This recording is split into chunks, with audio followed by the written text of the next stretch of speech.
Muy buenas tardes a todas y a todos. Es un placer poder presentar a Natalia Castaño. Natalia nos acompaña desde Colombia. Estuvo hoy día en la mañana en una presentación del libro con nuestro decano. Y la quiero presentar, pero antes también contarles que Natalia viene de trabajar en Colombia en un proceso de transformación de la ciudad muy interesante, muy importante, no solamente para Colombia, sino que ha sido un tremendo ejemplo a nivel internacional. Y eso quisiéramos que ustedes lo conocieran en primera persona y por lo tanto ojalá estén súper atentas y atentos y va a estar abierto después una conversación con Natalia, ¿vale? También comentarles que conversábamos con Natalia cómo desde haber trabajado en el territorio, con las comunidades, haber aprendido de ahí muchísimo, fueron capaces de conectar mundos que probablemente al principio no estaban muy conectados, el mundo privado con el mundo público, la academia, las comunidades, y poder desde ahí, por lo tanto, presentar proyectos que tuvieran un nivel de injerencia en la sociedad mayor.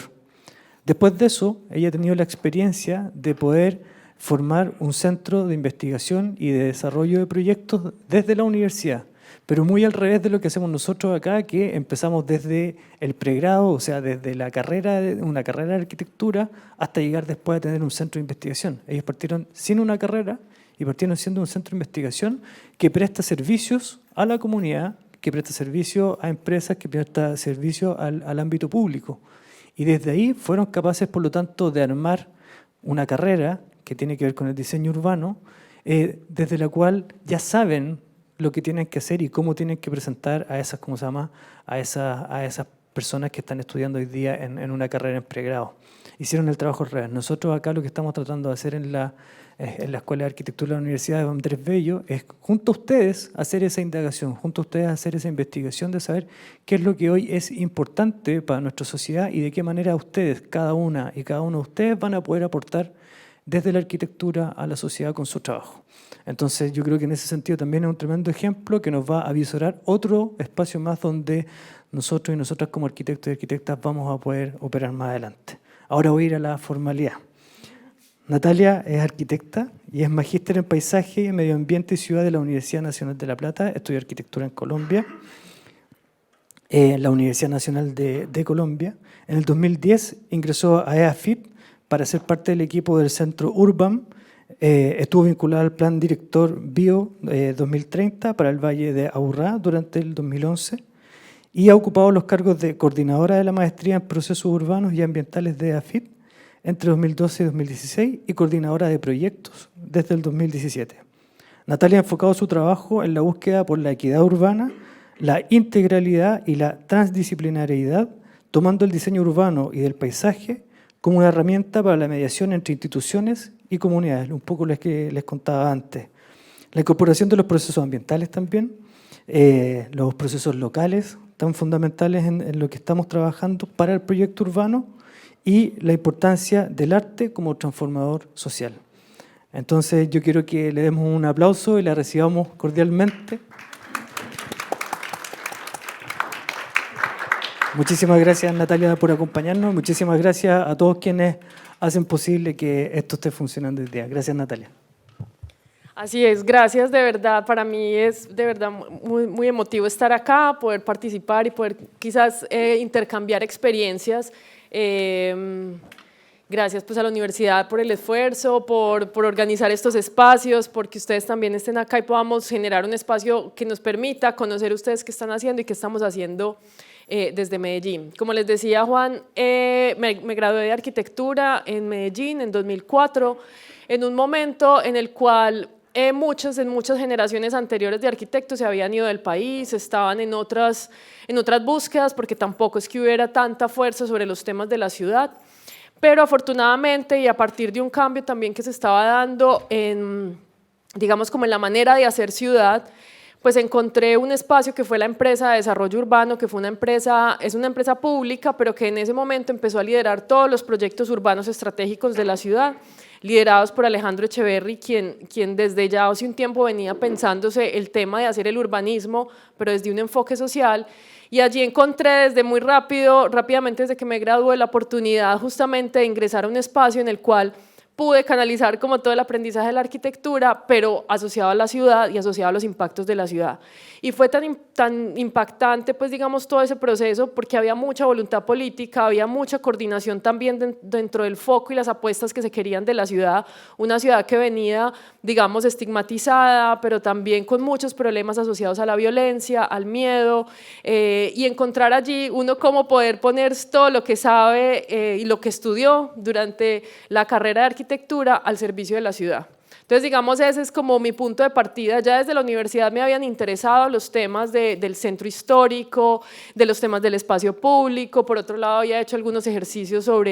había participado en unos temas del arte en el Museo de Antioquia, que es el museo principal, pero en ese espacio que fue el taller de diseño urbano, encontré como un universo de, no solo éramos arquitectos, sino había comunicadores, había sociólogos, había planificadores, digamos, de la ciudad, pero también había personas que venían desde la gestión pública y pude participar, digamos, en un escenario de trabajo donde estaban sucediendo las cosas, ¿cierto? Donde había posibilidad de lo que se pensaba, se conversaba, se diseñaba, se construyera. Y eso en el marco de la ciudad, que eso pues implica un montón de otras conversaciones y un montón de otras cosas. Y después de esa experiencia, después de 4 años de haber vivido y haber visto transformar mi ciudad, pues decidí hacer un viaje por todo Sudamérica, porque necesitaba entender también cuáles eran esas otras situaciones que se estaban dando en Latinoamérica y entender mucho más el contexto, ¿cierto? Una vez miraba referentes y sigue mirando referentes en Europa, en Estados Unidos, pero necesitaba también entender esa condición de las ciudades latinoamericanas y donde Medellín había podido mostrar algunas cosas. Entonces eso me llevó a definir, hacer una maestría en Argentina, en paisaje, medio ambiente y ciudad, porque necesitaba también acercarme como al mundo de la naturaleza, de la condición de lo ambiental. Y hice un viaje por tierra por toda Sudamérica, salí desde Medellín y un año después llegué a La Plata, en Argentina, pero tuve la posibilidad de vivir, trabajar y conocer muchas de las realidades de todo Ecuador, Perú, Bolivia, Chile, Argentina, y poder reconocer esa necesidad que tenemos de compartir mucho más lo que hacemos y mucho más los desafíos que tenemos, pero también quizás algunas soluciones que se pudieran dar en los territorios y eso me permitió trabajar en municipios que nunca me hubiera imaginado porque había también como un interés de conocer qué había pasado en Medellín y poder implementarlo en municipios tan pequeños como Portoviejo en Ecuador, pero también en Quito, en Lima. Y bueno, y ese recorrido pues luego me lleva a que en la maestría pude también conectar todo ese aprendizaje luego con una mirada sobre el arte y una mirada sobre el arte, un arte que está comprometido también con la construcción de ciudad. Entonces un poco lo que les traigo hoy es un pedacito un poco de algunas experiencias de Medellín, pero también de lo que hemos hecho en Urbam, que digamos Urbam se funda en el 2010, luego de hacer ese viaje, de hacer la maestría. Este espacio que venía siendo dado dentro de una universidad privada que se llama la Universidad de AFIT, pues ha sido un espacio muy flexible y muy dinámico porque ha permitido justamente mantener ese espacio transdisciplinar, ese espacio en el cual muchas disciplinas nos estamos pensando y muchos profesionales y muchos liderazgos se están pensando y están construyendo ciudad, pero que requieren también poner en evidencia las maneras de hacerlo. Y la arquitectura, digamos como metodología también de acercarse a los problemas, es una manera también de poder poner a dialogar miradas técnicas diferentes, pero también miradas cercanas hacia las poblaciones y hacia la ciudad. Entonces eso en Urbam nos ha llevado a ir construyendo todo también. Aquí hay solo algunas publicaciones que hemos hecho, pero esa primera que ven, Medellín, Urbanismo, Medio Ambiente y Sociedad, fue la primera publicación que hicimos y justamente lo que buscaba era entender todas esas capas de las cuales hacen parte de una ciudad, ¿cierto? Desde su condición urbana, su espacio público, sus condiciones naturales, geológicas, pero también cómo su sociedad ha vivido y se ha transformado en aspectos muy positivos desde la cultura, desde el arte, pero también en aspectos muy críticos como la violencia. Y luego de eso también cómo entender que a partir de los proyectos y muy asociado a nuestras condiciones geográficas, pues empiezan a surgir proyectos que lo que buscan es tratar de entender cómo construir esa ciudad, en este caso colombiana, de ladera, con muchos aspectos también heredados, quizás también de segregación, de falta de planificación de las ciudades, y que necesitábamos acercarnos a esas geografías o esas rupturas que se habían construido. Aspectos también que tienen que ver con entender ese urbanismo social como una estrategia de intervención en la cual el urbanismo se convierte en una herramienta para promover proyectos de sociedad, es decir, cómo transformar y cómo promover oportunidades en la sociedad, pero entender el urbanismo como una herramienta para ello. Entender las calles, y un poco vamos a hablar sobre esto, las calles, civilizar las calles, a ver, yo apunto acá, que fue una de las variantes o de los temas que también se ha trabajado mucho, y es poder reconvertir la ciudad y la calle como un espacio para el encuentro ciudadano, para la diversidad, para la naturaleza también, y esa también es una publicación que podemos ver. Y también eso pues nos ha llevado a seguir trabajando como en otros territorios, pero siempre desde una lógica transdisciplinar, pero tratando de entender que los retos que tenemos como ciudad implican miradas mucho más cruzadas. Eso nos llevó también en su momento a desarrollar una maestría en procesos urbanos y ambientales, justamente como un pequeño laboratorio de lo que nos soñamos de la ciudad, es decir, que haya profesionales de todas las disciplinas, que haya también personas que provienen del mundo privado, público y comunitario. Y es allí donde hemos venido también como gestando procesos que además tienen incidencia en el territorio. Una de las cosas que yo creo que todos que estamos acá, que nos interesa la arquitectura, queremos ver las cosas hechas, ¿cierto? Como que queremos de todo eso que uno piensa, se sueña, conversa, que esas cosas sucedan. Y en el marco de la ciudad, para que esas cosas sucedan, requieren conversaciones muy cruzadas y requiere también entender las dinámicas ambientales, las dinámicas del agua, las dinámicas de los vientos, de la misma montaña, y justamente hemos tratado que esas metodologías que nos permitieron participar de la misma transformación de la ciudad, pues inserte también en el ámbito académico, que entendíamos y veíamos que le faltaba un poco dinamizar en esa lógica. Y entonces, como para situarnos, ¿cierto? Medellín está ubicado, cuando los Andes, digamos, en su conformación del Ecuador hacia acá hasta Chile, pues digamos es un poco más sólida, y de hecho cuando uno está en Perú, cuando la gente, digamos, el país se entiende como en sección, la costa, los Andes o la montaña y la Amazonía. Para Colombia, esos Andes se dividen en tres grandes cordilleras: la cordillera oriental, central y occidental, que la occidental casi que llega hasta Venezuela, y Medellín está aquí en medio, es un valle interandino a 1500 metros sobre el nivel del mar, y como ven, muy cerca, pero también muy lejos, porque estas montañas también han sido, pues son complejas para la conectividad y la relación con el resto del país, pero tiene una particularidad, y es que, digamos, los puertos principales donde está Cartagena en este punto, Buenaventura en el Pacífico, estamos casi que a 12 horas, 10 horas de esas costas, pero Medellín se convirtió, digamos, en la época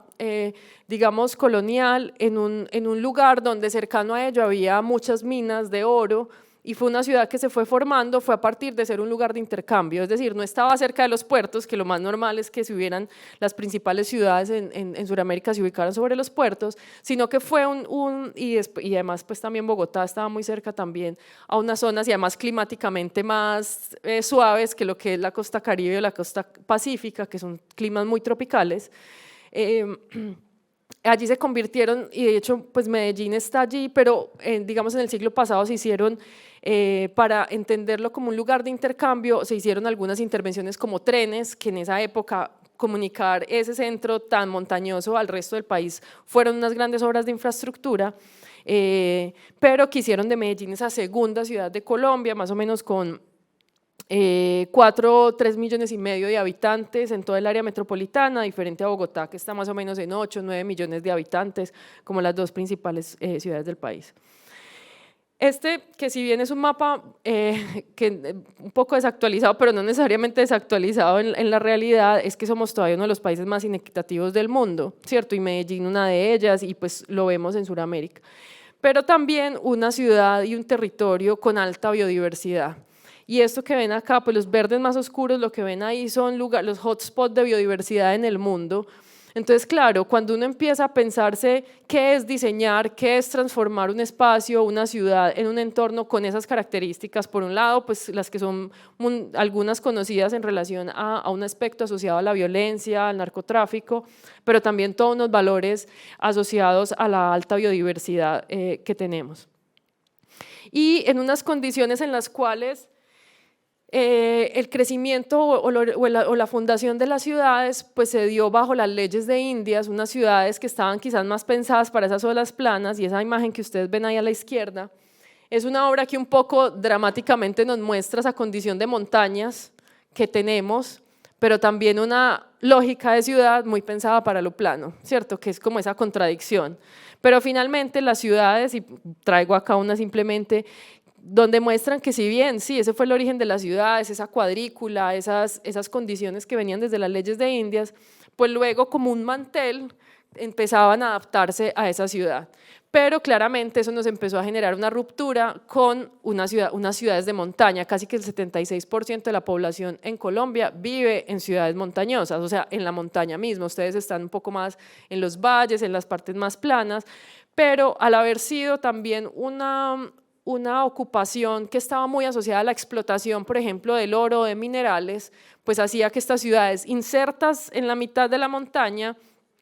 fueran creciendo. Y eso un poco le pasó a Medellín, que si bien en esta foto satelital, pues lo que ven rosado es digámoslo, la mancha urbana con 10 municipios que tiene, que son estas líneas amarillas, pero que está inmersa en una cuenca, en una cuenca muy cerrada, que casi que la distancia de este punto a este punto más o menos son 10 kilómetros, digamos la parte más plana que uno puede encontrar, pero el resto de la ciudad se desarrolla sobre la montaña. Entonces, claro, si bien se planeó la ciudad en lo plano, la ciudad en la montaña, pues siempre ha sido una deuda. Y eso pues ha implicado también como unas diferencias y unas inequidades territoriales, como lo que en muchas partes de las ciudades ese crecimiento, que además se dio con gran fuerza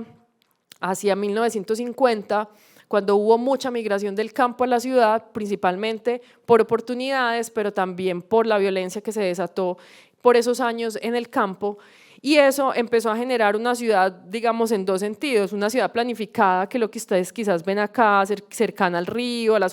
zonas planas, con infraestructura, con vivienda, pero por otro lado, otra ciudad que seguía creciendo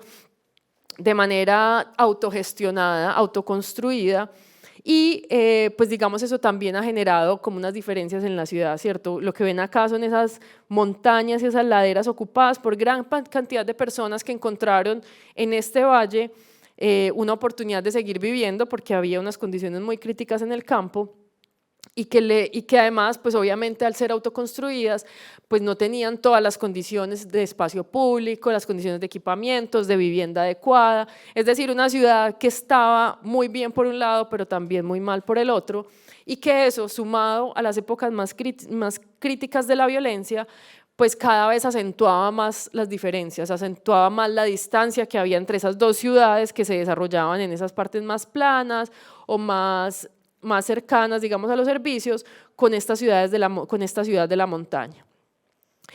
Esta imagen pues también representa un poco como ese cambio que se dio en la ciudad, y es ver, además del metro de la ciudad que estaba ubicado y que transcurre por la parte más plana, pues una ciudad que decidió por medio del transporte público desarrollar la conectividad de muchos de estos barrios. Esta ladera y casi que esta que se ven acá, más o menos hay unas 300.000 personas, y el sistema de transporte que se definió fue hacer un sistema de transporte de cable aéreo, porque no había ni espacio para hacer algo en superficie, pero también la topografía era bastante complejo, y era un sistema que se usaba y que se usa todavía en ámbitos más turísticos. Y luego de esto fue que se plantearon procesos ya en otras ciudades en transporte público, pero fue, digamos, muy, muy potente, porque permitió conectar una parte de la ciudad que, digamos, resolvía su transporte público con condiciones un poco más informales, de altas distancias, y esto, digamos, se convirtió también en una oportunidad de entender que no solo la inversión debía ser, digamos, en esa cabina que iba volando, sino que había la necesidad de invertir también en desarrollar espacio público, equipamientos para las zonas, es decir, para la cotidianidad de estos barrios. Vean, por ejemplo, esta foto. En 1970 la ciudad estaba, digamos, en la parte más plana, pero si ustedes van hoy, más o menos la ciudad llega hasta este punto, es decir, ha seguido y ha seguido creciendo sobre las laderas, no necesariamente de una manera muy planificada.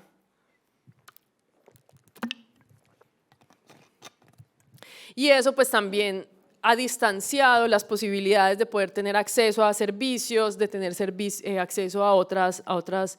necesidades básicas pues, de la ciudad.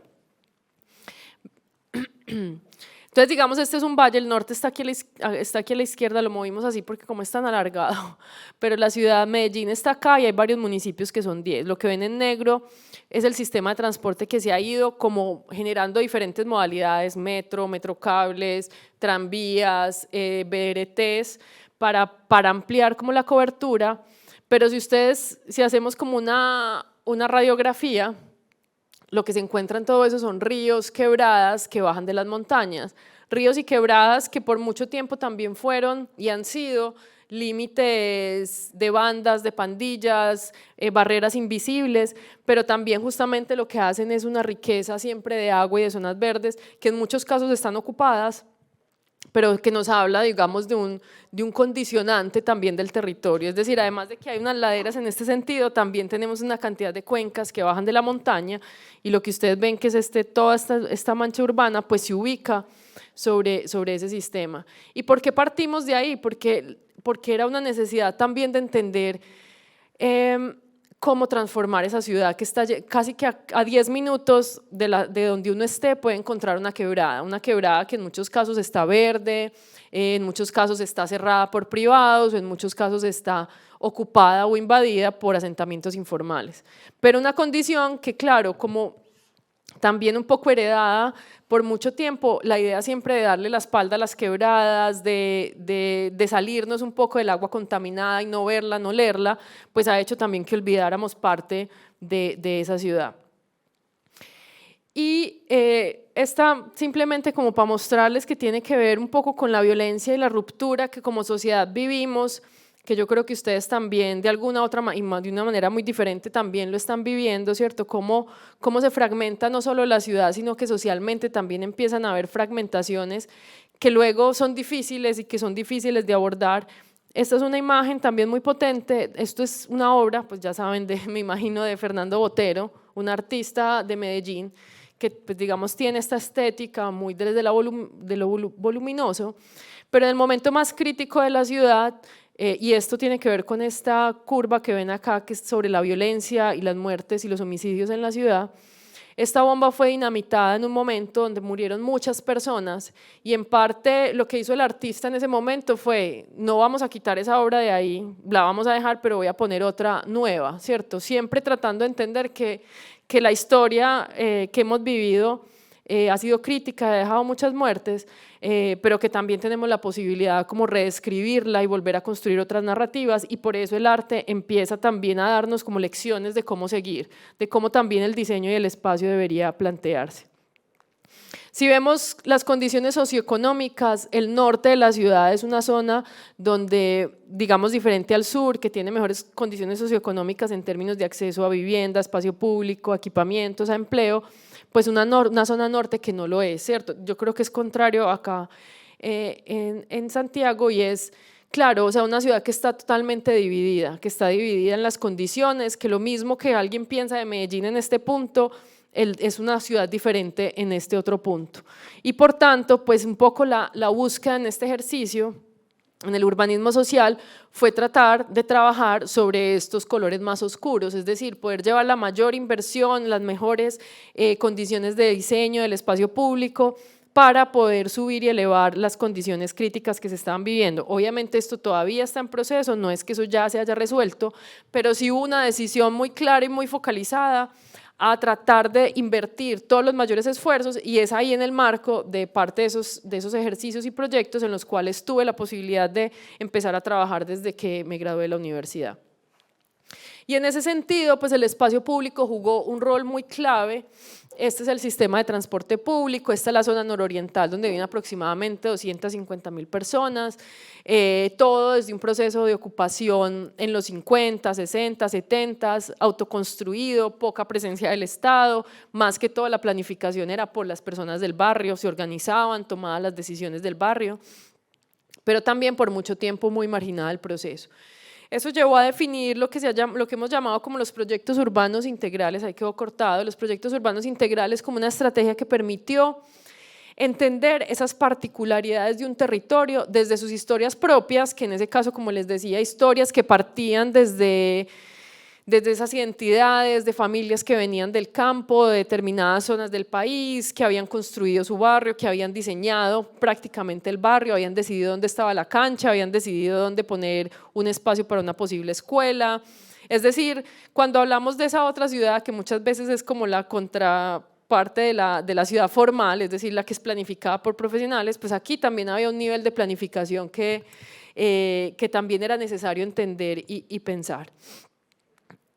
Por ejemplo, empezamos a hacer ejercicios asociados a entender esa forma urbana de esos barrios, empezamos a encontrar diferentes condiciones porque, claro, la planificación acá no es la tradicional, o sea, no es que todo eran manzanas, todo muy organizado, no, había condiciones mucho más orgánicas asociadas a la ladera o había zonas un poco más, digamos, esto se ve como más planificado, pero fue el dueño de una finca. Sí, saben que es una finca, ¿cierto? Una finca que decidió lotear porque había tanta necesidad de vivienda que tenía un cultivo y prefirió lotear y vender esos pedazos. Y entonces él dijo, hago una calle principal, unas transversales y vendo.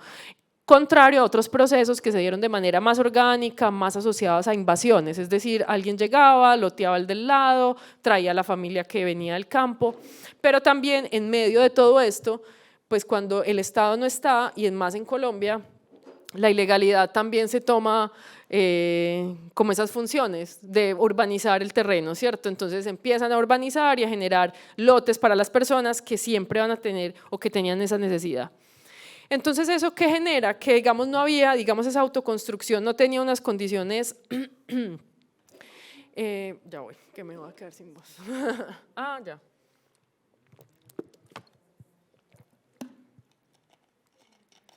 Entonces, si la apuesta era por cualificar el espacio del barrio, la cotidianidad, pues una pregunta es cómo hacer espacio público cuando hay tanto espacio reducido. Entonces, la calle empezó a ser un motivo de transformación muy importante, donde si bien no se podía comprar una manzana completa para hacer un parque, la calle empezó a cumplir esa función. Una calle que era muy ancha, como esta que ven aquí en sus primeros, esta que ven acá, y aquí ven la sección vial, se convirtió en la oportunidad de generar mayor espacio público. Vean cómo se reduce el espacio para el vehículo para movilizar, pues para dejar mucho más espacio para lo peatonal, pero lo más interesante también acá es que además de eso pues activó las economías locales, entonces empezaron a aparecer más tiendas, jardines infantiles, negocios, mercados. Y esto justamente era parte como del ejercicio que se buscaba, tratar de cualificar el espacio, que era muy escaso el espacio público. Y también empezaron a haber ejercicios asociados a la memoria y en este caso el trabajo que se hacía era con artistas locales, donde ellos que hacían parte del ejercicio y parte como de la formulación hacían talleres muy sencillos, por ejemplo de álbumes familiares, y la gente salía a la calle a compartir los álbumes familiares y eso empezó a reconstruir una mirada sobre el mismo barrio. Intervenciones que tenían que ver, por ejemplo, eso que ven ahí, como es una pendiente tan alta, o sea, cuando uno camina por ahí es muy alto, estas terrazas se dejaban planteadas como digamos a contrapendiente para poder propiciar en ese caso, por ejemplo, espacios para ventas ambulantes, ¿cierto? Era entender también que el espacio público para muchas familias es una posibilidad de sustento y más en estos barrios. Entonces el diseño también empieza a incorporar espacios como este, pero como les digo también empezó a modificar y a propiciar el desarrollo de negocios digamos más locales. Es decir, es entender la calle como un entorno de transformación. Cuando uno, digamos desde la arquitectura y lo que me tocó a mí en la formación, pues siempre está muy asociada al edificio, a esas cosas un poco más, si bien está el diseño urbano en todas las carreras de arquitectura, cuando uno ya se acerca al diseño urbano, el diseño urbano implica casi que esa superficie en la cual nos movemos, que es muy sutil, ¿cierto? Y que a veces esa sutileza se da por metros que uno le pueda ganar al vehículo para poder dárselo al peatón o para poderse dárselo a la naturaleza o a los árboles, ¿cierto? Un proyecto de estos que involucra las fachadas, las terrazas, las zonas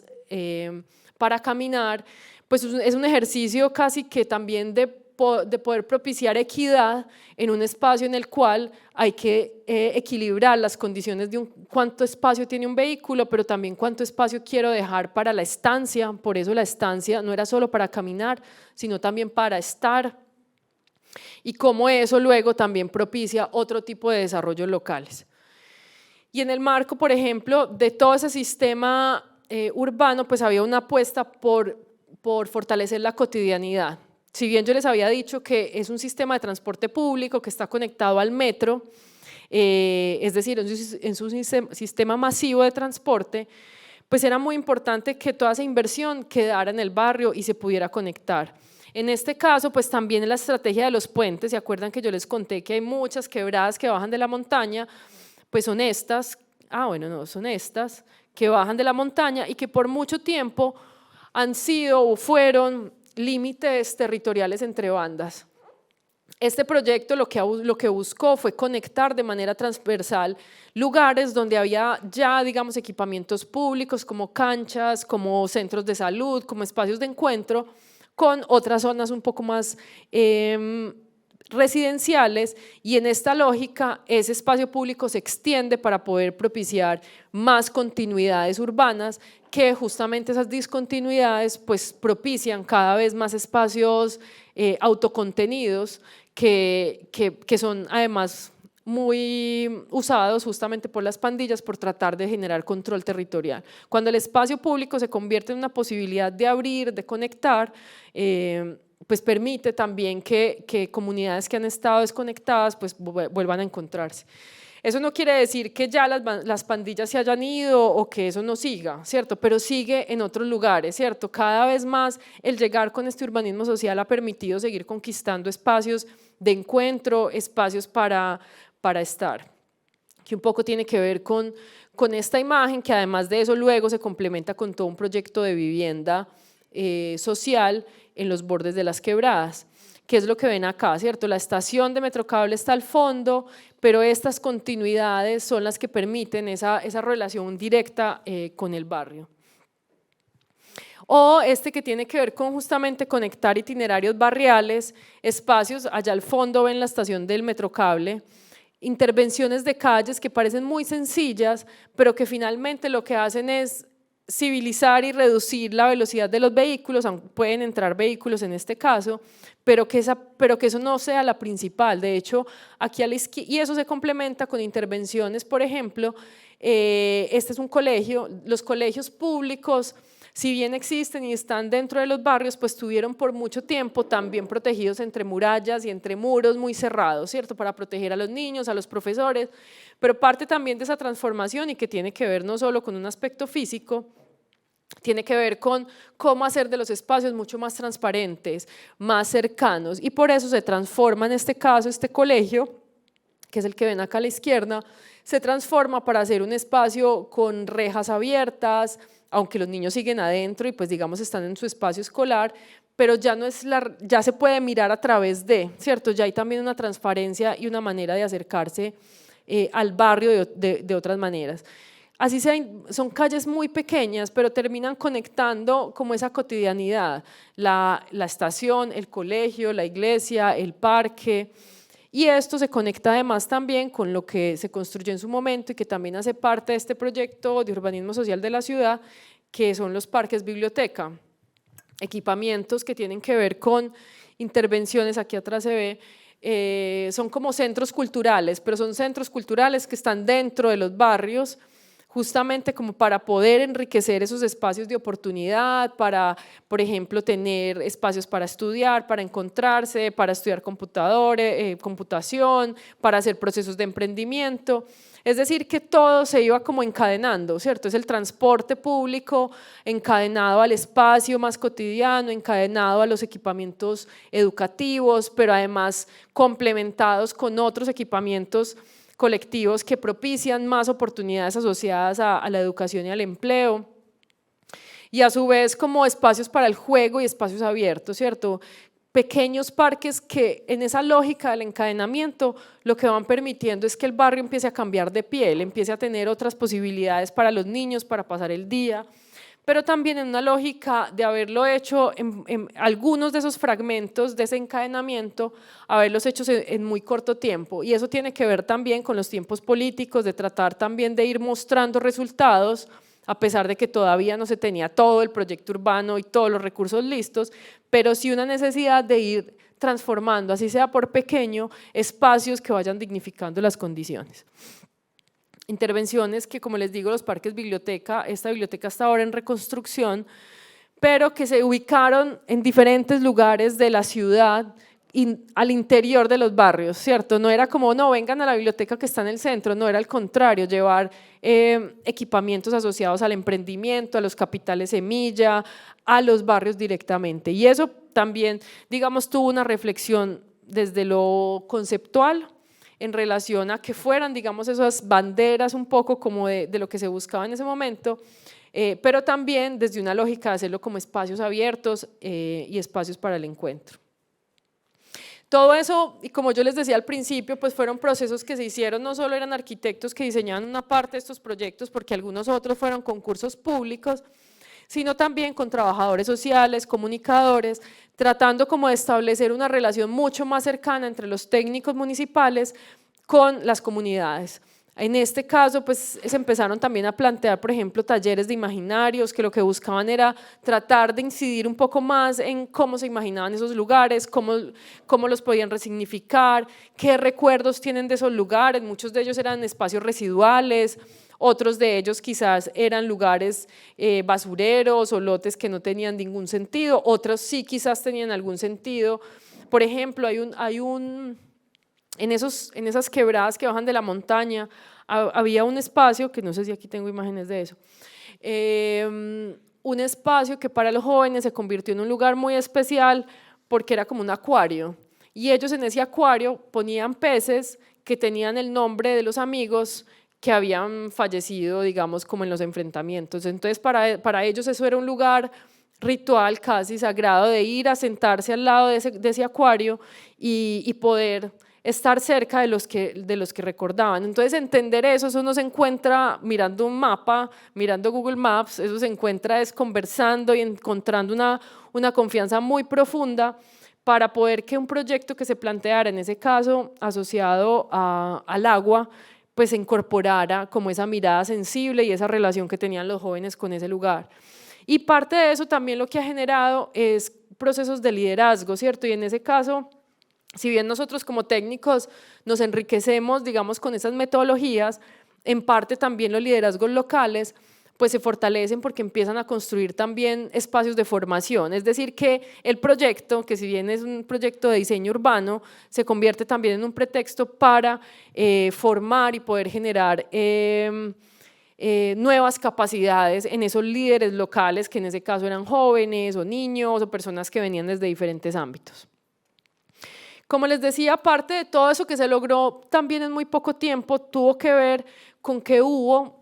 una base social, cultural, artística, que fue capaz de ir mostrando lo que esa ciudad, que por mucho tiempo estuvo, digamos, invisibilizada, empezó a mostrarnos de diferentes maneras. Artistas como el que ven la foto, la pintura que ven a la izquierda, un artista que se llama Freddy Serna,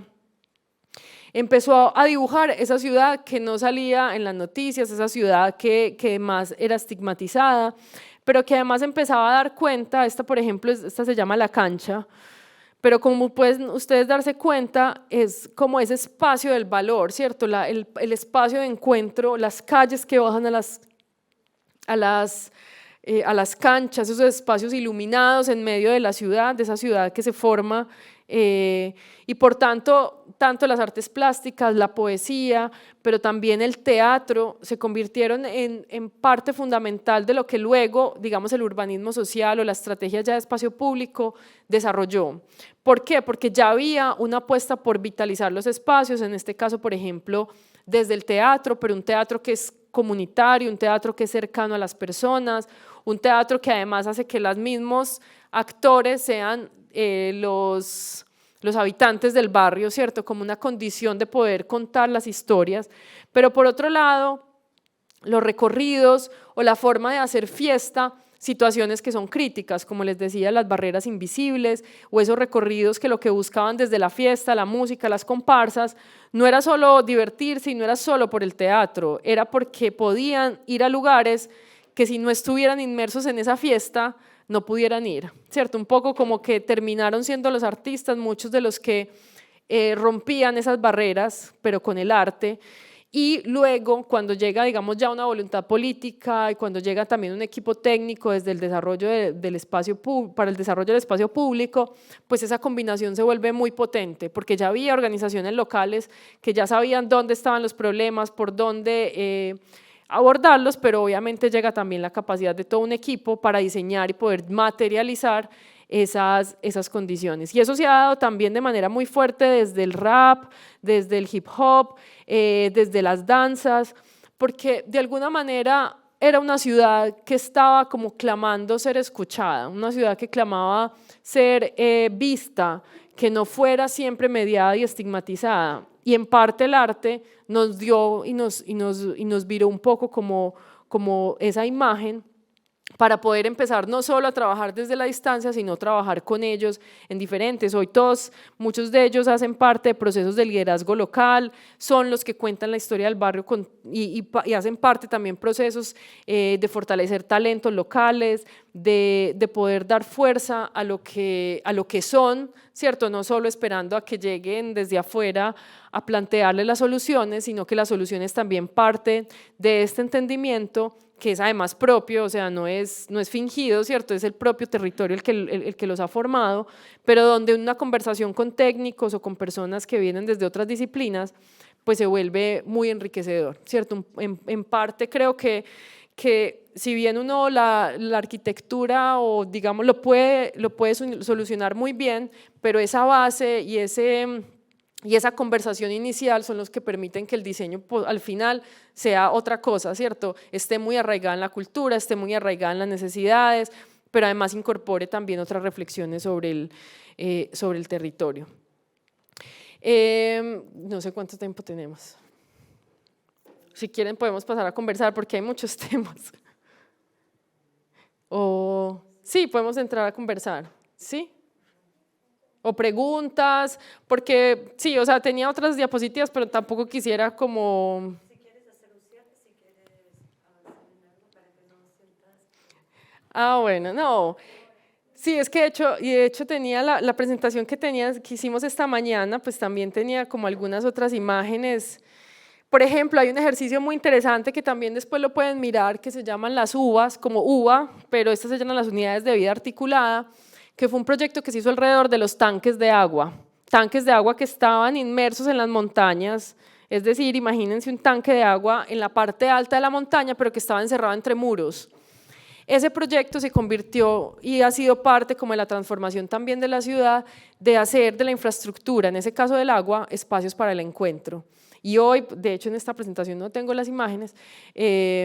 son espacios que permiten justamente transformar un espacio que fue negado por mucho tiempo, ¿cierto? Un espacio que pues, al barrio no le aportaba nada, pero que finalmente las empresas públicas, en ese caso que la empresa pública de servicios, decidió hacer una transformación también entendiendo el diseño y el urbanismo como una manera de cualificar su infraestructura gris, ¿cierto? Esa infraestructura pesada que es un tanque, que son tuberías, y volverla a un espacio de encuentro y un espacio para las comunidades sin perder la función, ¿cierto? Sin perder esa función básica que tenía o técnica que tenía. Entonces esa es otra experiencia que yo creo que también nos muestra que la ciudad tiene ciertas oportunidades espaciales que entendiéndolas también desde esta lógica de cómo seguir constituyendo espacios colectivos, porque lo que tenemos que seguir es no solo llenarnos de espacios, sino que como sociedad nos dé más oportunidades para estar con otros, oportunidades para jugar para los niños, para estar cuidados en el espacio público, para ir a una obra de teatro, para estar en un mirador, que pues por ejemplo, pues estos espacios, pues la riqueza que tienen es que son miradores a la ciudad, ¿cierto? Y que digamos, hay una condición actualmente que estamos viviendo y es que ya está llegando mucho turismo, ¿cierto? Que si bien muchas de esas intervenciones se hicieron para la gente, para los barrios, hoy, no tanto esto, pero sí la Comuna 13, son lugares que están saturados ya de turismo y que yo creo que también en algunas otras ciudades lo han visto y lo han vivido, que eso también empieza a entrar en detrimento, o sea, algo que se hizo para la gente, para el espacio de las personas, pues luego termina siendo un lugar invivible por la música, por el ruido, porque ya entonces todo es más caro, porque ya no… Entonces, claro, hacer estas cualificaciones del espacio pues también tienen que ir, y no, en ese momento no se pensó, pero sí tienen que ir pensando en cómo eso también puede llegar a tener afectaciones posteriores. Entonces, si bien les estoy mostrando como una parte de algunos, y quería hacer énfasis como en el espacio público, como una oportunidad para poder llevar y materializar aspectos, en este caso como el de la dignidad del espacio, el de la equidad, el de poner la naturaleza también en conversación con la cotidianidad, pues hay otros problemas que también estamos asumiendo como ciudad, ¿cierto? Y que sí, como arquitecta que me formé, pues también tenemos que encontrar otras herramientas que nos permitan poder leer los territorios, conversar con esos territorios, porque si queremos trabajar en la ciudad, y uno lo puede hacer tanto desde el sector público, privado o desde lo social, pues encontrar herramientas que permitan que eso que se transforme pues tenga muchos más elementos de lo propio, elementos de lo que la gente, o sea, aparte, para mí una de las cosas más lindas es pensar que los espacios estén llenos de gente, o sea, uno se pone triste cuando un espacio que se construyó, se diseñó, se puso el mejor mobiliario, se puso el mejor diseño, no haya gente, o sea, para mí eso es la cosa más dolorosa y yo creo que como diseñadores y más cuando queremos pensar en la ciudad, pues para que eso suceda, para que esa vitalidad se dé, pues tiene que empezar desde las etapas más preliminares a ser hechos y a ser diseñados desde la conversación, ¿cierto? No puede ser un proyecto que uno trate de vender y convencer cuando finalmente no conecta con lo que la gente en esos lugares necesita, se sueña, le gusta, y ahí hay que construir muchas capacidades como en esa lógica, ¿cierto? Uno a veces quiere tener como sus ideas muy predeterminadas, pero conversarlas con los otros finalmente no es que lo haga más difícil, sino más enriquecedor, ¿cierto? Y yo creo que como diseñadores, arquitectos, tenemos que tener esa capacidad constante de escucha y que esa escucha, además, se materialice, porque nosotros somos hacedores, ¿cierto? Queremos que las cosas se transformen. Entonces, si escuchamos, pero no materializamos, tenemos que ser capaces siempre como de estar en ese… Sí, es un ejercicio constante, ¿cierto? De saber escuchar y saber que el diseño puede ayudar a canalizar muchos de esos sueños y muchas de esas ideas. Entonces, si quieren, ahí podamos conversar. Gracias.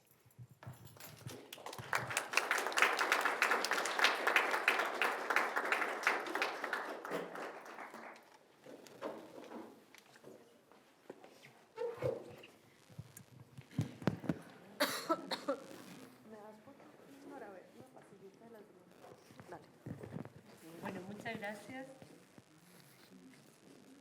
Gracias. ¿Escuchan? Ahí sí. Bueno, muchas gracias por lo que muestras y abrir la conversación también a todas y a todos si tienen preguntas. La idea es que compartamos la experiencia en el espacio público y me gustaría simplemente comentar algunas cosas que me parece, como primero tengo una pregunta, si existe alguna forma en que ustedes pudieron medir o entender o actualizar después de la pandemia. ¿Qué fue lo que pasó? Porque acá y en todo el mundo existió todo el estar contenidos y en nuestros hogares y dejar el espacio público vacío, lo deteriora y al mismo tiempo permitió, por lo menos acá, que sean otros actores de la sociedad que se apoderen de ese espacio, y un espacio que que tenía una cualidad y que tenía un funcionamiento y que había una comunidad que estaba ahí, Creo que después de un encierro tan largo hacía más difícil de nuevo incluso confiar con querer compartir con otros, que era una cosa física, pero también volver a apoderarse de ese espacio. Entonces, claro, lo que tú muestras me da la impresión de que todo es pre-pandemia. Entonces, después de eso, si tú has tenido alguna lectura de qué fue lo que pasó o dónde se tuvo que ecualizar para poder abrir de nuevo el espacio y hacer que esta comunidad vuelva a apropiarse y que lo habite y lo ocupe de la forma en que lo hacía antes. Eso se dio de diferentes maneras según los espacios de la ciudad. En los barrios más populares el espacio siguió y seguirá siendo como el espacio del encuentro, porque sabemos que las viviendas por lo general son muy pequeñas y el espacio público, la antesala de la casa, la terraza, en pandemia igual se usaban, o sea, era impresionante, pero en los barrios populares no hubo un encierro tan drástico. La gente igual un poco participaba del espacio y cuando tú vas hoy siguen estando ocupados. Diferente a otras partes de la ciudad que quizás ha sido, digamos, diferente, pero cuando uno se acerca a estos barrios más autoconstruidos, populares, el espacio sigue vital. O sea, hay una relación tan directa que no se puede casi que vivir sin ese espacio, ¿cierto? Que es diferente a otros lugares donde uno casi que al interior tiene todo lo que necesita y que cuesta mucho más generar esa relación en barrios con mayores índices económicos, pero en estos barrios casi que la calle es todo, ¿cierto? Sucede media vida de los semiprivados sucede allí. Entonces, post pandemia, de hecho en medio de la pandemia, seguían siendo los lugares donde la gente igual intercambiaba a pesar de ciertos distanciamientos que se requerían. Gracias, Natalia. Yo quería como que conversáramos como el tema, me llamó mucho la atención el tema de la transparencia que mencionaba. Como el hecho de que pareciera que la respuesta inmediata que uno tiene frente a ciertas situaciones de crisis y de violencia es levantar muros y que mientras más opacos sean esos muros, más altos, más se va cortando esa conexión y pareciera que las ciudades están respondiendo desde una situación de frontera y no tanto como de generar límites para entender el espacio del otro, pero que son también límites que vinculan. Entonces, bien veía en los ejemplos que mostrabas de que los proyectos que ustedes construyen, lo que intenta, claro, es como activar un lugar y empezar a derribar esas fronteras públicas, pero ¿qué ocurre como con la calidad o con la conexión con lo privado, con el interior de las viviendas, si es que han visto repercusiones, si es que efectivamente esa permeabilidad ha traspasado otras capas? Justamente el miedo, la inseguridad, la respuesta inmediata es encerrarse, ¿cierto? Hay un secretario de Cultura pues, que es muy, muy fuerte, pues muy claro con sus mensajes. Él decía, lo contrario de la inseguridad no es la seguridad, es la convivencia. O sea, lo que hay que proporcionar en momentos de inseguridad es más espacios de convivencia, no lo que siempre se piensa que es cerrar. Y Medellín lo sufrió. Ahí lo que ven es el Jardín Botánico.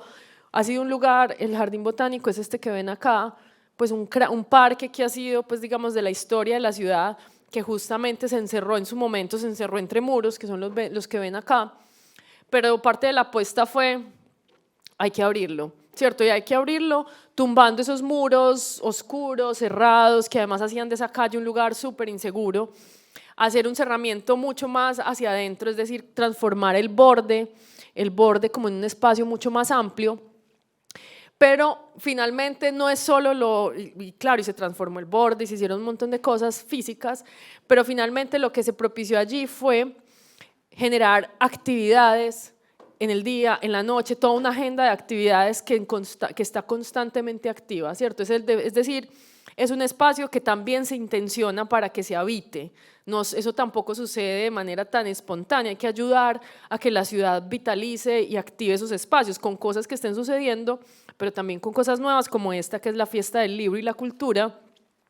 que pasó de ser como una feria solo para vender libros a convertirse en una fiesta, y es casi que uno de los eventos más importantes de la ciudad porque suceden muchas cosas de música, de encuentros, y está muy asociado a la transformación de ese espacio que fue ese borde que se hizo del Jardín Botánico, a la transformación del orquideorama que está aquí al interior, pero también a un proyecto urbano que incluyó un nuevo museo de ciencia y tecnología, pero además incluyó una intervención sobre este barrio que ven a la izquierda, que es el barrio Moravia, que fue un barrio que creció alrededor de un basurero municipal. Por tanto, es como cada acción está muy encadenada con otras que lo que permiten es generar mayores impactos en la inversión, ¿cierto? Hacerla más en ese sentido, porque el encerramiento, y de hecho en la última alcaldía decidió en su momento también asumir un problema que se estaba dando en una plaza central de la ciudad, poner vallas y poner policías, y eso ha sido también como un cuestionamiento, ¿no? O sea, no podemos solucionar temas críticos, por ejemplo, de habitantes de calle, de inseguridad, volviendo a poner muros, cuando lo que hemos hecho ya por décadas es tumbar esos muros. De hecho, acá está esta otra imagen, esta tiene que ver con esos tanques de agua. Este es un tanque de agua que proporciona es que no estoy señalando. Esto que ven acá, tampoco. El que está en la parte superior. Eso, lo que se ve acá. Detrás de la reja. Ay, sí. Ese es un tanque de agua, pero lo que se hizo fue generar todo un espacio alrededor donde ya hay auditorios, hay juegos para niños, hay un montón de cosas, es decir, que el tanque sigue cumpliendo su función, pero lo que se hizo fue tumbar los muros que estaban al lado para poder propiciar esto, ¿cierto? Y poder activarlo y ponerle más calidad al espacio. En los dos ejemplos, sobre todo en este ejemplo que mostrabas recién, se trata de una red, finalmente. No es una acción en un elemento que es un muro o en un suelo o algo y se convierte en una red. Y esa red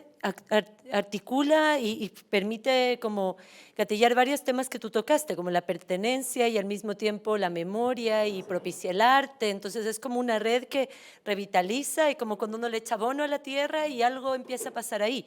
¿Existe una estrategia así pero a escala de la ciudad? ¿O son como por barrios, cómo se va? ¿O existe una articulación en que ustedes han ido viendo cosas que funcionan y van usando esa especie como de acciones para permitir que otros funcionen y cuando uno empieza a entender la ciudad desde esa escala, funcionen un poco como una red de cuidados, una red de espacio público?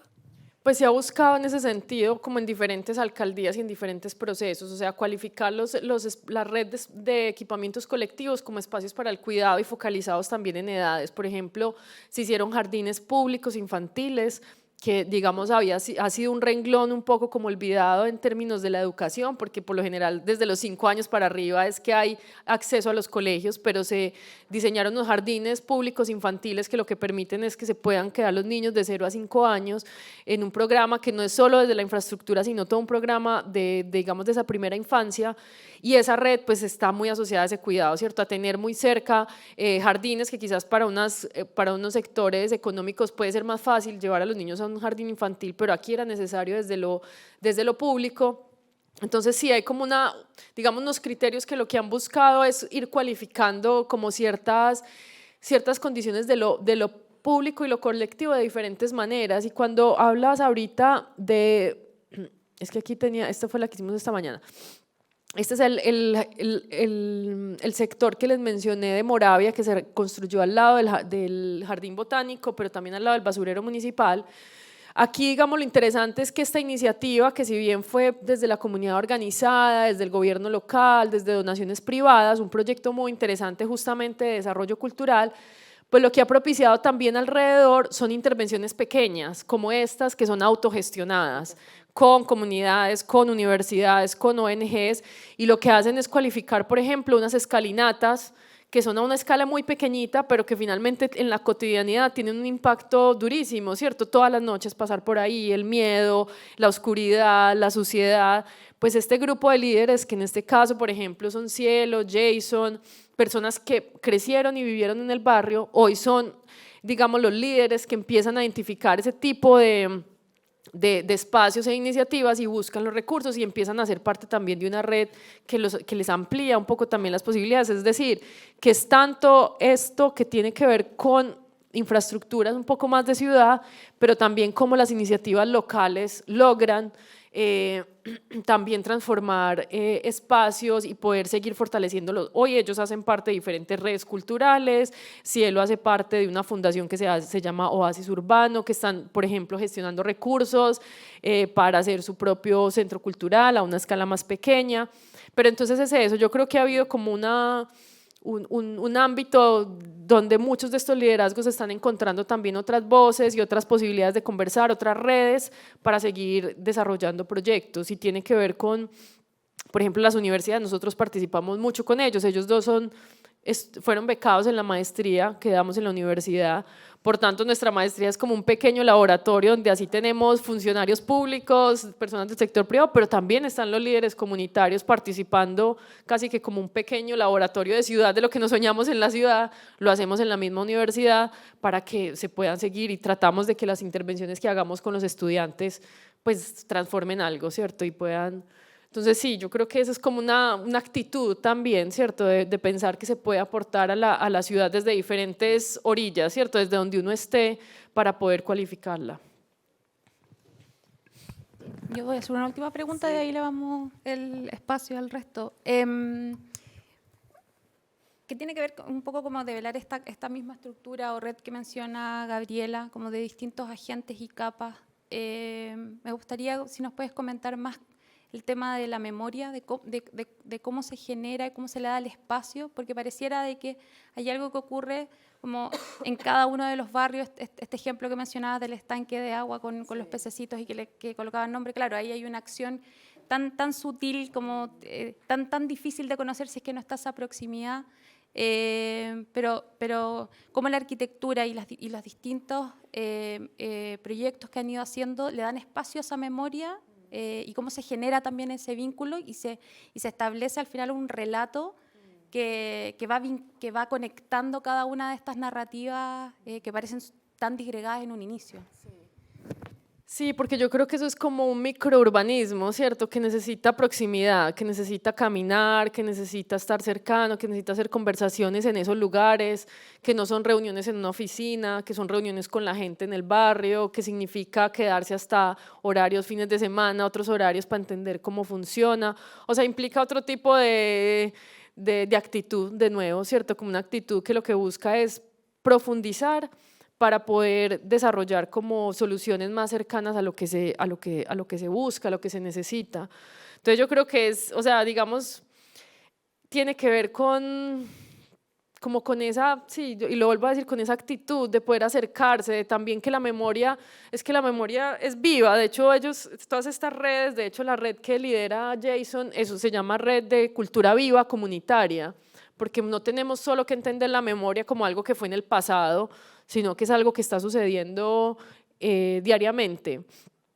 y que además también implica como diferentes momentos y generaciones. Los papás de ellos llegaron casi sin nada a la ciudad, llegaron a vivir a asentamientos muy precarios. Hoy ellos dos son profesionales, tienen una maestría, lideran procesos para su propio territorio, no se han ido de su barrio. Entonces, claro, lo que se genera ahí es, y además luego como que esa red se les amplía porque les permite ampliarse a otras conversaciones con decisores públicos o personas que están en diferentes ámbitos privados, como a fortalecer su red sin perder su localidad, ¿cierto? Su cercanía local. Entonces esa historia está aquí, o sea, está en esta cercanía, ¿cierto? Entonces como técnicos, como personas que venimos desde,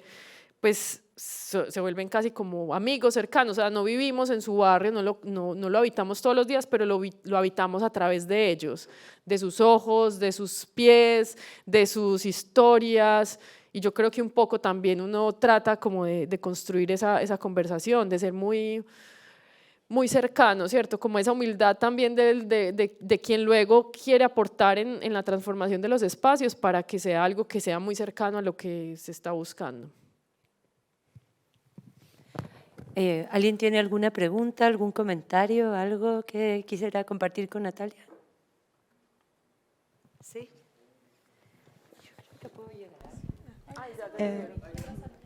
Hola. Gracias. Qué vergüenza. Espero no estar equivocada, pero quería hacer una pregunta, ya que si estamos hablando de la ciudad en sí, con las personas, las relaciones entre las personas, pero me llamó un poco la atención que no tocaras la relación entre los humanos y el resto de los animales, ¿cachai? Entonces, más o menos estaba pensando en que uno a veces, que actualmente se relaciona más los animales con las necesidades de las personas. No sé, pues hay perros que ayudan a las personas a dirigir el camino, etcétera. Entonces quería saber si es que dentro del espacio, entre ellos, se han propuesto hacer esos cambios de suelo para tal vez ayudar a los animales a tener sus propios espacios, ¿cachai? A tener su materialidad en el piso para que no se quemen las patas, a tener, por ejemplo, en Argentina tienen espacios habilitados para dejar a los perros afuera de, no sé, de algún supermercado, tiene bien espacios como bien centrados para los animales. Entonces, tal vez los domésticos, si es que tienen algún rol urbano que esté marcado aquí en este estudio que tú hiciste. No sé si ¿se entiende más o menos la pregunta? Sí, o sea, cuando uno lo aborda desde los perros, ya lo tiene, pues desde los perros o ciertas mascotas más domésticas, pues claro, las familias están transformándose mucho, ¿cierto? Ya cada vez eso hace parte como, en estas reflexiones todavía no estaba por ahora en prioridad los niños, los jóvenes, ¿cierto? Porque no había espacio para ellos. Entonces, casi que la prioridad era esa para tratar de ir como supliendo ciertos déficits, pero claramente la reflexión sobre otras especies con las que habitamos, flora, fauna, pues hacían parte de las conversaciones que teníamos, por ejemplo, en relación a las quebradas. Las quebradas son esos corredores naturales que conectan la ladera con la media ladera y con el río, y fundamentalmente ese es casi como el sueño o la apuesta que tenemos en la ciudad, hacer de esos lugares corredores ecológicos que en algunos lados están mejor que otros, pero que son como no hay que construir algo nuevo, ¿cierto? Casi que están ahí, pero los tenemos que fortalecer, por ejemplo, en nuevas especies que permitan más alimento para las aves, que por ejemplo haya más continuidad y menos discontinuidad de esos espacios, porque empiezan a aparecer como parches pequeños, porque nosotros tenemos una vegetación pues bastante importante en la parte alta y vegetación en la parte media y en el río, y hay muchas especies que se mueven tanto transversal como longitudinal alrededor del río. Entonces sí, es un tema que estamos trabajando, no necesariamente en estos que les mostré, porque había como en ese momento otras prioridades y otras capas, pero claramente sí hay que empezar a incorporar espacios para esos otros habitantes también y hacerlo de manera mucho más decidida. Gracias. Gracias.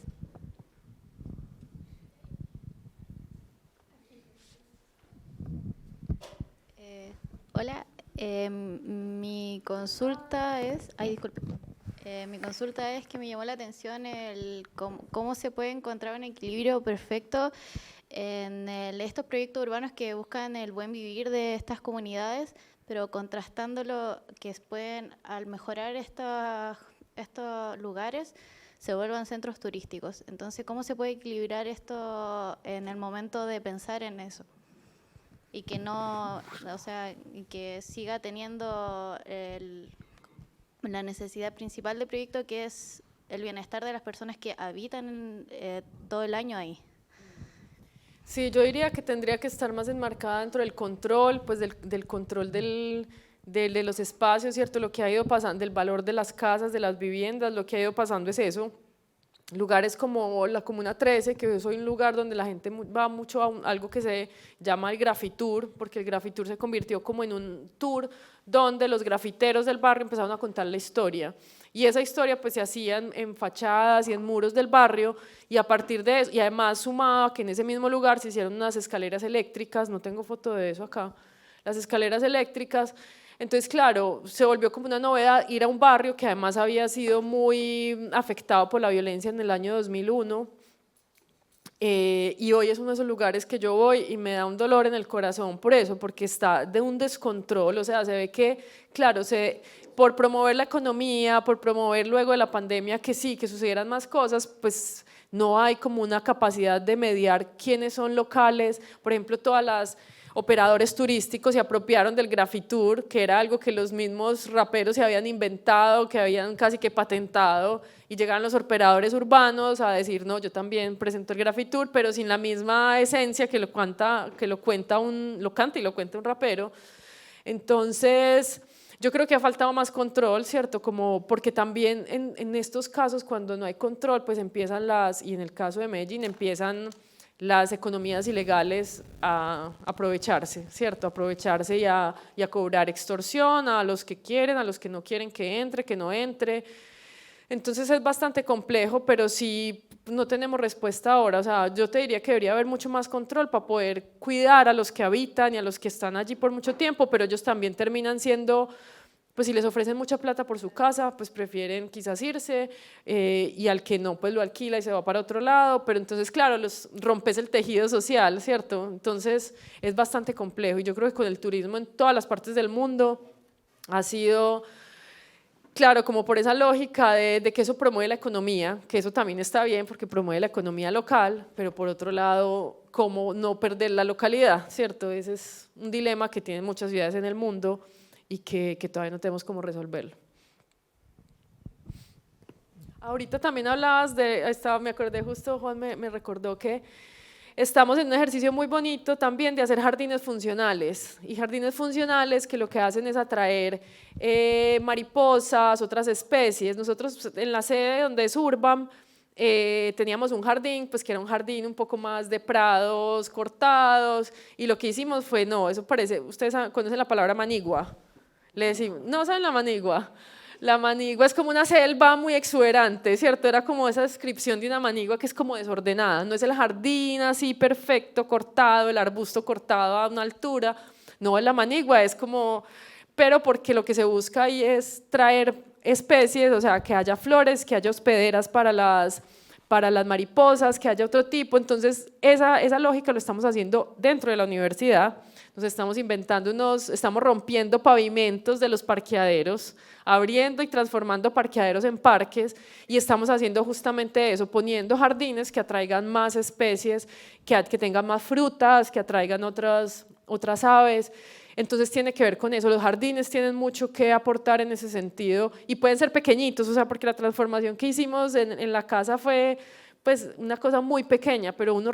cuando ve esa cantidad de mariposas se da cuenta que es que estamos sembrando cosas que quizás no es lo que les gusta comer, y eso genera otro tipo de ecosistema, así sea en pequeñito. ¿Algún otro estudiante? Sí.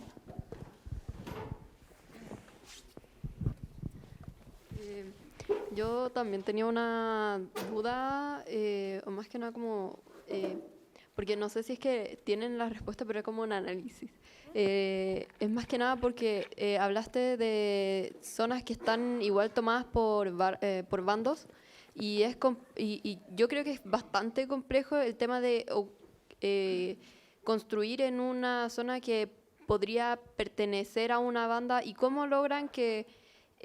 logren compartir con las demás gente o de otras zonas y de demás bandas sin que sea tan como peligroso o que genere alguna riña entre bandos. ¿Cómo logran esa unión tan compleja? Sí, es lo más complejo, o sea, justamente trabajar con líderes locales, comunitarios, culturales, son los que son capaces de identificar esas cosas. Hay cuestiones como muy, muy duras, ¿cierto? Por ejemplo, el teatro que les mostré, esa Casa Amarilla, casi que los jefes de esas bandas llevan a sus hijos, o saben que sus hijos o sus sobrinos van al teatro, y pasan la tarde y están todo el día en la tarde, y saben que es un lugar de mucho valor para toda la comunidad. Entonces se vuelve como una contradicción, porque saben que sí, que es un lugar de valor, lo cuidan, digamos, a su manera, no se meten con ellos, pero siguen estando ahí, ¿cierto? O sea, es algo como que convive tensamente, pero que, por ejemplo, creo que la manera de haberlo hecho es a partir de los artistas. Yo creo que de otra manera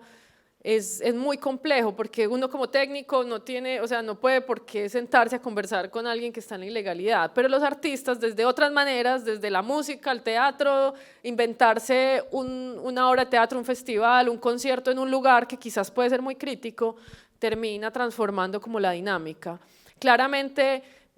esos grupos aprovechan esos lugares donde no está el Estado, donde no hay vitalidad, donde no hay actividad, para empezar a hacer control territorial. Cuando, digamos, como les digo, hay una convivencia tensa, pero también hay una manera que todos estos líderes han ido encontrando la manera de ir ganando como espacios a partir del arte y la cultura. Por eso yo creo que es tan fundamental, porque de otra manera O sea, sí, la ha habido, pero son muy violentas, ¿cierto? Que llega la policía y otras cosas, pero creo que tampoco es la manera porque, claro, genera como unos espacios hostiles, difíciles.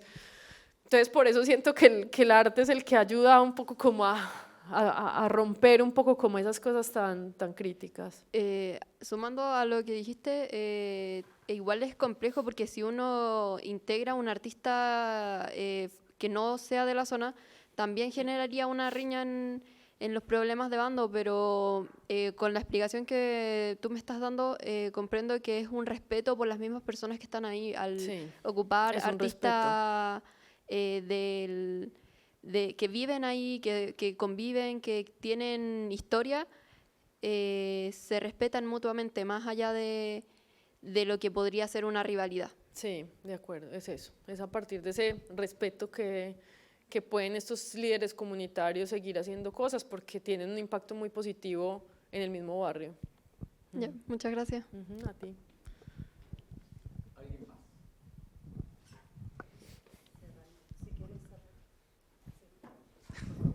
Bueno, lo primero, lo evidente, ¿no? Muchas gracias, Natalia, por compartirnos la experiencia, muy compleja, y posiblemente me gustaría, no sé si cerrar, pero por lo menos preguntarles cómo manejan la noción de los tiempos, porque si uno muestra, o sea, he estado presente cuando vino Echeverry, ¿no es cierto?, en la mañana, uno ha leído varios papers también, ¿no es cierto?, y finalmente a mí lo que brota por todos lados es el tiempo, ¿no? Es decir, acá hay cosas que salen en 2005, el 2000, que son muy recientes cuando uno está hablando de construir ciudad, ¿no es cierto?, es decir, ni los árboles crecen en ese tiempo, digo, menos aún construir ese tejido, porque notaba rápidamente, la arquitectura de por sí mismo es muy lenta, digo, somos demasiados actores y actrices que están intentando hacer algo. Tú mencionas en la mañana, sobre todo, que creo que fue una cosa bien interesante en la mañana, subrayar la noción de poder, de la obligatoriedad de conversar para recomponer, ¿no? O sea, claro, el puente físico posiblemente es lo último que aparece antes de millones de otros hilos subterráneos de tener que recomponer relaciones, que también es muy lento. Encontrar los líderes que mencionaron la otra vez y ahora también debe ser una cuestión de ganarse la confianza, pero de día a día, y si lo apresura se rompe rápidamente, muy lento. Y lo último, que esto no lo puedo ni siquiera dimensionar, de modificar el enfoque de las instituciones para creer en este proceso lento, digo, sobre todo porque además los periodos políticos presidenciales son particularmente cortos, ¿no es cierto? Diría que sobre todo en Latinoamérica, ¿no es cierto? Es decir, tenemos 4 o 5 años por ahí dando vuelta, y todo esto no me calza en ese sentido, y no lo digo de forma negativa, sino que lo digo que son procesos que hay que apostar finalmente a que la conversación va a recomponer algo. Y acá viene la pregunta que está, yo creo que más o menos empatada con una pregunta de un estudiante recién, porque tiene que ver con la gestión, ¿no es cierto? Que es finalmente versus un narco que su velocidad es absoluta, es decir, no tiene plazos ni tiempo, no tiene leyes, ¿no es cierto? Puede hacer el salto del caballo como el ajedrez para todos lados, se mueve como la reina, ¿no? Es decir, puede avanzar como recular, no tiene instituciones, tiene una organización clara, muy nítida, pero al momento de penetrar en la ciudad es una cuestión bien impactante. Y si hubiesen explicado esta charla hace 15 años atrás, posiblemente nosotros hubiésemos quedado con cara de estupefacto, como que impresionantes, ¿no? Y la verdad es que hoy día lo tenemos en las narices. Es decir, nosotros estamos viviendo procesos tremendamente acelerados de narcotráfico y de penetración en las estructuras sociales, políticas y largo, etcétera. Pero para caer en la pregunta, y que posiblemente no sé cuál es la respuesta, lo pregunto solamente muy curioso, es que si este cambio de velocidades, que es muy propio de la arquitectura y del proyecto urbano, se ve en el fondo su gestión influenciada o tienen que hacer algún cambio de timón para poder enfrentar la velocidad de otras instituciones, ¿no es cierto?, que avanzan claramente mucho más rápido que el propio crecimiento de los mismos árboles, como decía recién. Bueno, en el caso de Medellín y las ciudades en Colombia, pues tienen unos recursos que les permite también pues movilizar, no siempre dependen del gobierno nacional para poder desarrollar proyectos. Entonces ahí hay como un nivel, digamos, que quizás no hay que siempre estar escalando a nivel nacional.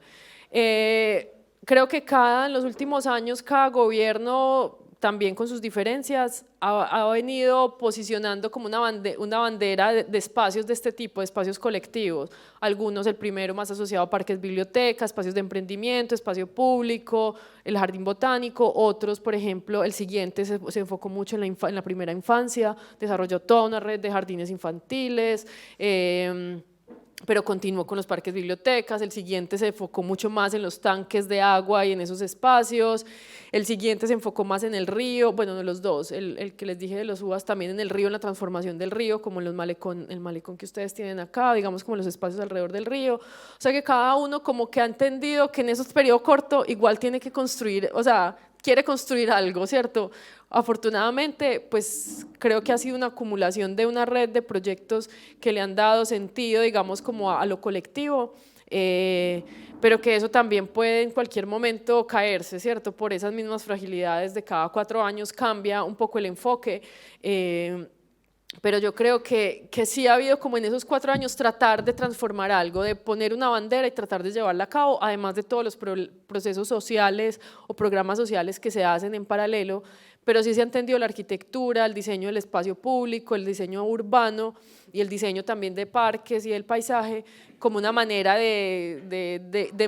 conectar con los planes de gobierno y con los tiempos de gobierno.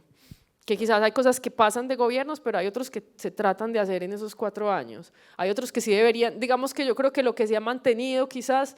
es como esa apuesta de sociedad por seguir mejorando la ciudad, por hacer de espacios mucho más cercanos, pero como digo, muchos de ellos están sostenidos en gran parte por esos liderazgos locales que siguen estando allí, que siguen manteniendo la conversación, que siguen llamando la atención sobre cosas que quizás están mal. Entonces, por ejemplo, este que ven ahí, ese centro cultural, ustedes van hoy y es un espacio lleno de gente, de actividad,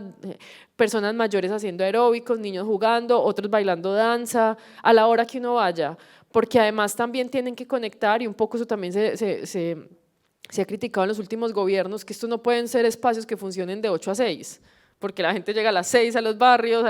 y necesitan ese espacio para estar también allí y otras actividades. Entonces los horarios tienen mucho que ver, las personas que trabajan allí tienen mucho que ver, la programación que se hace.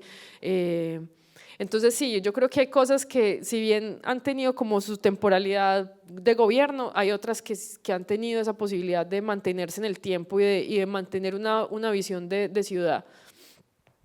Muchas gracias. Bueno, la invitación ahora está que podemos seguir con esta conversación, pero acá con todo esto que tenemos en tu honor y agradecerte por el tiempo y por también compartir y abrir la conversación con nuestros estudiantes que también entiendan otras realidades a partir de tus ojos, pero al mismo tiempo, y las preguntas hablan de eso, entender las similitudes y qué cosas pueden tomar de todo lo que tú has planteado para poder seguir desarrollando y llevarlo a lo que están haciendo acá en la universidad. Muchas gracias. Sí, de verdad, muchas gracias a ustedes. Ahorita podemos conversar, pero pues nosotros en las redes, en Urban, mantenemos siempre como buscamos conectar. Tenemos un curso que de hecho con Gastón estamos buscando que se pueda fortalecer el convenio entre las universidades para que puedan ir a hacer un curso de urbanismo social, que es una semana intensa de recorridos con profesores, estudiantes. Justamente esto es como para tentarlos un poco, pero también para que podamos fortalecer esta relación y que de verdad los aprendizajes que podamos tener, pero también lo que ustedes nos puedan traer pueda ser interesante para nuestros estudiantes y también para ustedes. O sea, que entiendan a Medellín como un laboratorio donde puedan seguir aprendiendo y podamos seguir conectando cosas. Gracias a ustedes.